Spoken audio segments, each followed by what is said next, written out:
Hey YouTube world, welcome back to another video. तो आज का जो हमारा टॉपिक रहने वाला है वो है अगेन एक सिनेरियो बेस्ड क्वेश्चन। ये पूछा गया है एम्फेसिस में। एम्फेसिस के क्वेश्चनों में जब भी एक चीज देखी गई है, ये मीडियम लेवल पे शुरू करते हैं और हाई एंड पे बहुत ज्यादा लेके जाते हैं, ठीक है।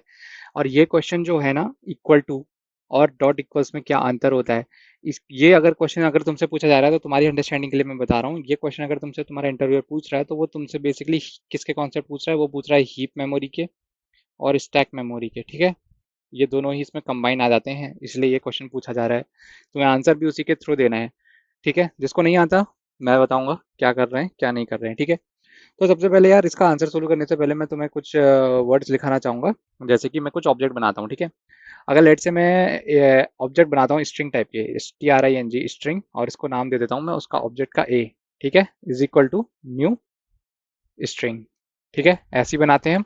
और इसके अंदर एक वैल्यू दे सकते हैं, तो मैं यहाँ पे वैल्यू दे देता हूँ हेलो, HELLO, ठीक है।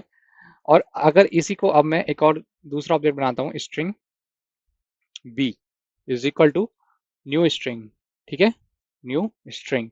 और इसको मैं देता हूँ फिर से क्या, हेलो, HELLO, ठीक है।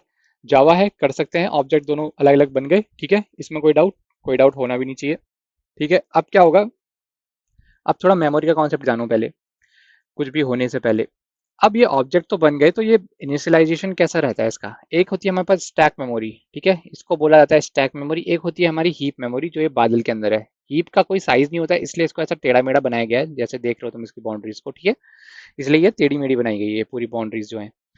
और अब इसमें होता क्या है, अब जैसे तुमने प्रोग्रामर ने ए लिखा ना यहाँ पे, तो ये क्या होता है, ए यहाँ पे आ गया, ठीक है।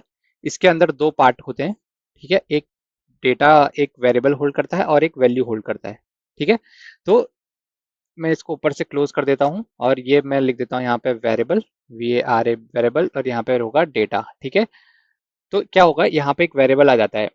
अब ये क्या है, ये ऑब्जेक्ट क्रिएशन है, तो ये इसका ऑब्जेक्ट क्रिएशन कहा जाता है, हीप के अंदर जाता है। तो हीप के अंदर एक और टेबल ऐसी ही होती है जिसमें यहाँ पे क्या होता है, एड्रेस, ठीक है। ये इसको बोला जाता है एड्रेस और इसको बोला जाता है वैल्यू। तो होता क्या है, जब भी हमने लिखा ए, तो ये ए इनिशियलाइज हुआ ए यहाँ पे, ठीक है। फिर ये हीप के पास गया, हीप के पास गया और कहा कि मेरे को एक वैल्यू स्टोर करनी है हेलो वर्ड की। तो उसने कहा कोई नहीं भाई, तू कर ले, ठीक है। तो इसने यहाँ पे हेलो, HELLO, कौन सा हेलो है इसका, वो दे देते हैं, कलरिंग दे देते हैं, ये वाला हेलो है, ठीक है।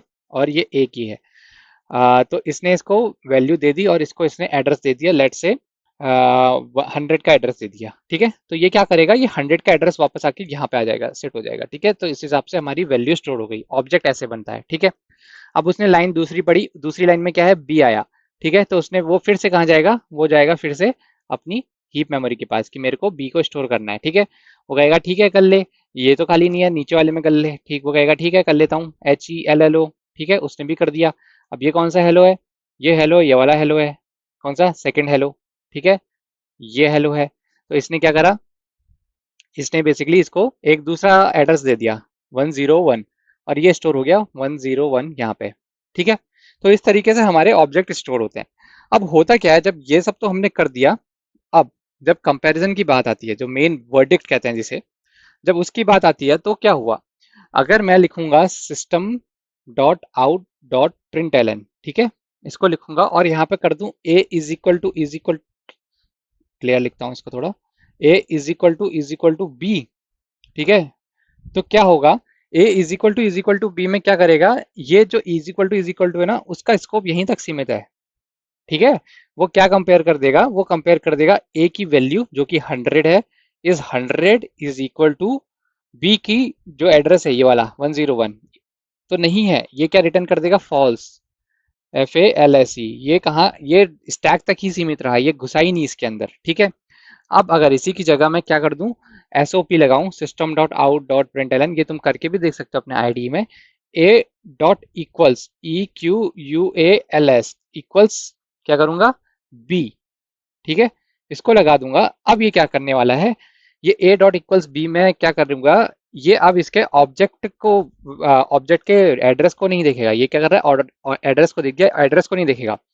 ये क्या करेगा, इसको हटा देता हूँ यहाँ से, ये अपने एड्रेस पे जाएगा, ये 100 वाले एड्रेस पे जाएगा, गया, और ये कहाँ जाएगा, ये 101 पे जाएगा, ठीक है। वहां से दोनों की वैल्यू उठाएगा, ठीक है, और वैल्यू हटा लेके आएगा, और क्या क्या डिनोट करेगा वहां पे ये डिनोट करेगा कि ए की ये जो येलो वाली है, हेलो, HELLO, जो येलो वाला था बेसिकली हमारा ये, ठीक है, ये जो हेलो है, ये क्या ये इसके इक्वलेंट है, किसके, दूसरे वाले के, ठीक है, किसके इक्वलेंट है, डॉट इक्वल्स EQUALS इक्वल्स किसके है, बी की वैल्यू उठा के लाएगा, बी किस क्या था हमारा, बी पर्पल था यहाँ पे, ठीक है, तो ये इसको उठा के लेके आया, हेलो, HELLO, इसने वैल्यू कंपेयर कर दिया, तो ये क्या रिटर्न कर देगा, ट्रू, TRUE, ठीक है। तो ये इसका एक मेजर डिफरेंस है। इक्वल टू क्या करता है, तुम्हारा तुमको सिर्फ अपनी एक ऑब्जेक्ट का रेफरेंस को मैपिंग कहते हैं इसको, ठीक है, क्या करेगा ये, जब इक्वल टू लगाओगे इसका स्कोप होगा सिर्फ स्टैक तक, वो इसकी वैल्यूज कंपेयर कर देगा, ठीक है। और अगेन अगर हम डॉट इक्वल्स लगाएंगे तो वो एग्जैक्ट वैल्यू को कंपेयर करेगा ऑब्जेक्ट लेवल पे। लेकिन इसी में अगर तुम प्रिमिटिव में चले जाते हो, जैसे कि तुम अगर लिख देते हो इंट ए, ठीक है, इज इक्वल टू 50, और लिख देते हो int B is equal to 50, तो इस स्टोर में क्या होगा, ए और बी लिया हुआ है, इसको ले लेते हैं सी और डी, ठीक है, कंफ्यूजन नहीं होगा, सी और डी। तो क्या हुआ अब ये हुआ कि सी आया और डी भी आया, इन दोनों की वैल्यू मेरे को अटेन करनी है यहाँ पे, ठीक है। तो क्या लिख देंगे यहाँ पे, 50 50, इस तरीके से। लेकिन एक स्ट्रिंग पूल का कॉन्सेप्ट भी होता है, इसी में एक स्ट्रिंग पूल भी होती है, ठीक है। अगर यहाँ पे स्ट्रिंग पूल बना हुआ है तुम्हारा और उसमें कोई वैल्यू ऑलरेडी स्टोर्ड है ना, जैसे कि वेरिएबल सी की पहली आई थी 50, ठीक है, अब क्या करेगा ये, सी का C50 इसने स्टोर करा और इसका एक एड्रेस होगा, लेट से 108, ठीक है। तो जैसी 50 यहाँ पे स्टोर हुआ था, यहाँ पे 50 तो स्टोर हुआ था, लेकिन ये स्ट्रिंग पूल के पास जाएगा, क्या है तुम्हारे पास ये वैल्यू स्टोर्ड है, वो कहेगा हाँ स्टोर्ड है, 108 है, ठीक है, तो वो 108 यहाँ पे वेरिएबल डालेगा। अब क्या करेगा, जब तुम इक्वल टू इन में लगाओगे ना, सी इक्वल टू डी, तो ये ट्रू रिटर्न कर देगा, क्यों करेगा, क्योंकि स्ट्रिंग पूल के पास जाएगा और ये वैल्यू फेच करके लाएगा, ये वहां पे एड्रेस फेच करके नहीं लाएगा, ठीक है। तो इस तरीके से ये 50 इसको यहाँ पे ला के रख देगा। तो इस तरीके से ये double equals to primitive data type में तो रिटर्न ट्रू कर देगा, लेकिन जहां पे ऑब्जेक्ट लेवल पे बात आती है वहां पे ये क्या करता है, वहां पे थोड़ी बदमाशी कर देता है, वहां पे ये एड्रेस, जो रेफरेंस कहते हैं इसको, बेसिकली एड्रेस को कंपेयर कर देता है। हमको वैल्यू कंपेयर करनी होती है, तो वैल्यू कंपेरिजन के लिए डॉट इक्वल्स लगाते हैं, और रेफरेंस कंपेयर करना है तो डबल इक्वल टू लगा दोगे, तो वो ऐसा रिजल्ट देगा, ठीक है। तो होपफुली तुमको स्टैक और हीप का ये डिफरेंस समझ में आया होगा। बहुत बहुत बेसिक चीज है और बहुत अच्छी चीज है समझनी, कि वैल्यू स्टोर कैसी होती है जब भी हम कोई प्रोग्राम लिखते हैं, ठीक है। तो आज का वीडियो यहीं तक रखेंगे। वीडियो पसंद आएगा तो लाइक से सब्सक्राइब जरूर करना, अपने दोस्तों के साथ साझा जरूर करना। मिलने कोई क्वेश्चन होगा तो कमेंट सेक्शन में आके जरूर बताना।